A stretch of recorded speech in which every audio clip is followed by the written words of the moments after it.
basis of the colour of anyone's skin. Peter, you never listened to the report, and the people were saying, whether you like it or not, that the vast majority of people that were being struck were not white. On the contrary, there were people that looked like me. All I'm saying is that I heard what the Minister said, and I heard that it was intelligence-led, and I know that most of the illegal immigration, at least in the labour trafficking, is from Central Europe, so it couldn't possibly be based on the colour of someone's skin. Now, I'm not sure whether these things are working or not, but the government is trying some new ideas, and I think most people say if that could break up and help break up these evil gangs who perpetrate on victims, innocent victims trafficked into this country, then it's a good thing. All right, thank you both, Peter Bob and Simon Woolley. 5:15, the headlines from Canada. The Equality and Human Rights Commission is to investigate whether a series of immigration spot checks by Home Office officials targeted commuters because of their ethnicity. The mother and stepfather of Daniel Pilka have been jailed for life and will serve a minimum of 30 years in jail for the murder of the 4-year-old. Zimbabwe's electoral commission said President Mugabe's ZANU-PF party has won at least a 2/3 majority in parliament. We do not know with any certainty how many people have been killed in Pakistan by American drones. But according to the Washington Post, the number of militants killed by drone strikes there will soon surpass the number of people killed in the US in the September 11th attacks of 2001. Drones are formally known as unmanned aerial vehicles. The drone program began under President Bush, and under President Obama their use has increased significantly. From his point of view, it allows America to kill foreigners it considers terrorists, without putting American forces in harm's way. When a drone strike killed a key al-Qaeda leader in Yemen, President Obama said, "As president, I would have been derelict in my duty had I not authorized the strike that took him out." According to the New York Times, President Obama personally signs off every drone mission. One of the problems with the drone program is that while it does sometimes successfully kill the people it wants to kill, sometimes it kills others. In Pakistan, drone strikes are deeply unpopular. Accounts of the apparent mix-ups, when innocent civilians are misidentified as militants, are frequent headline news. 2 years ago, a drone strike killed as many as 45 people. The same year, 24 Pakistani soldiers were killed in a strike. There's criticism in America too. Stanford Law School and the New York University School of Law released a joint report last year, criticizing not just the number of civilian casualties, but also the fear caused by drone attacks. The report concludes, "It is crucial that the US be able to protect itself from terrorist threats, and that the great harm caused by terrorists to Pakistani civilians be addressed. However, in light of significant evidence of harmful impacts to Pakistani civilians and to US interests, current policies to address terrorism through targeted killings and drone strikes must be carefully re-evaluated." Well, what about the current policies? In a speech in May, President Obama made some of his most detailed public statements so far on drones. He said drones were effective and legal, though he added that what he called America's legitimate claim of self-defense couldn't be the end of the discussion. To say a military tactic is legal or even effective is not to say it's wise or moral in every instance, he said. He added that before any strike was taken, there had to be near certainty that no civilians would be killed or injured. As for civilian casualties, there's a wide gap between U.S. assessments of such casualties and non-governmental reports. Nevertheless, it is a hard fact that U.S. strikes have resulted in civilian casualties, a risk that exists in every families of those civilians. No words or legal construct can justify their loss.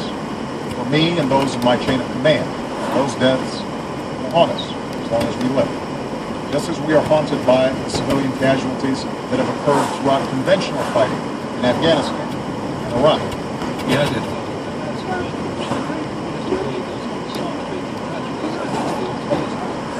to do nothing in the face of terrorist networks, he said, would invite far more civilian casualties.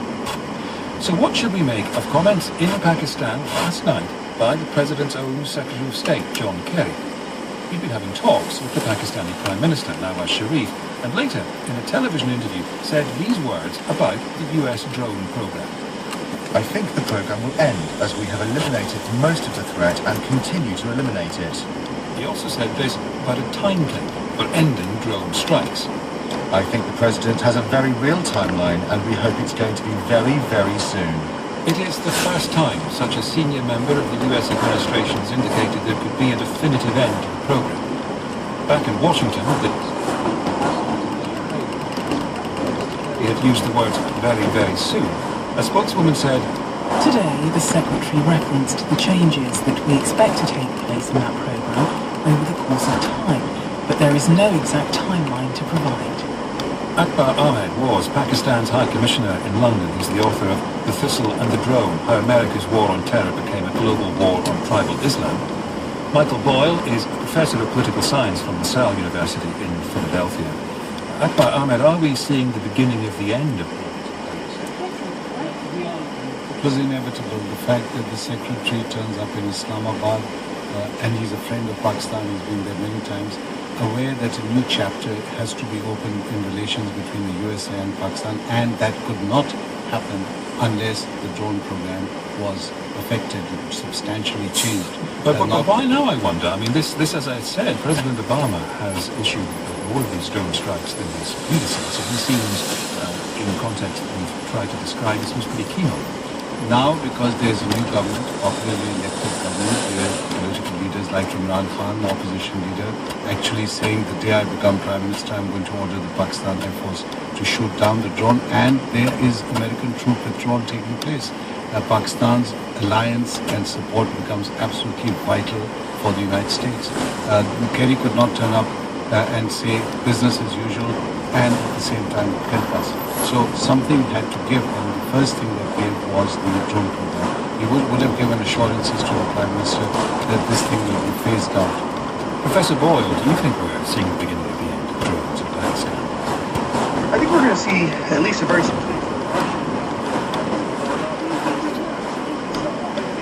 The administration is scaling it back for at least two reasons. The first reason is that they've made an argument that they've decimated the forces of Al-Qaeda in Afghanistan and Pakistan. Whether that's true or not is unclear.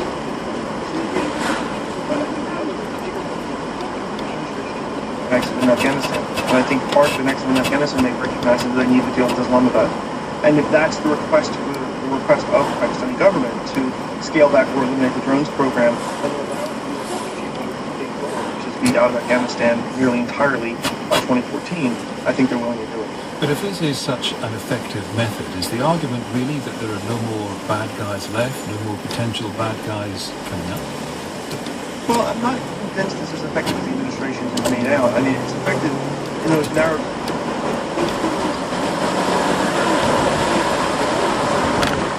providing any evidence. I mean, it could be killing a civilian, it could be killing someone who's not part of Al-Qaeda, part of some other network, or some other tribal organization. So it's important to stress that when they say it's effective, it's not absolutely clear that it is. And what they've made in various arguments in the last years is that Al-Qaeda is in the push for strategic collapse, that this is the end of the organization, that it's ending as a strategic force. And it's unclear whether that's actually true, or whether in fact you're just seeing declining utility relative to the political costs in Pakistan, because the political costs in Pakistan, the depth of opposition to the drones program, makes you really wonder whether you call this thing kind of effective. Akbar Ahmed, all your qualms about drones aside, would you also accept that sometimes it has been successful in killing militants? I've been in charge of Waziristan. You have to deal with people who are breaking the law, who are challenging the writ of the state. My reservation is based on the effectiveness. I don't think it's been very effective. You may kill 1, 2, 5, 10 so-called militants. You end up by killing maybe 5, 10, 15 innocent people.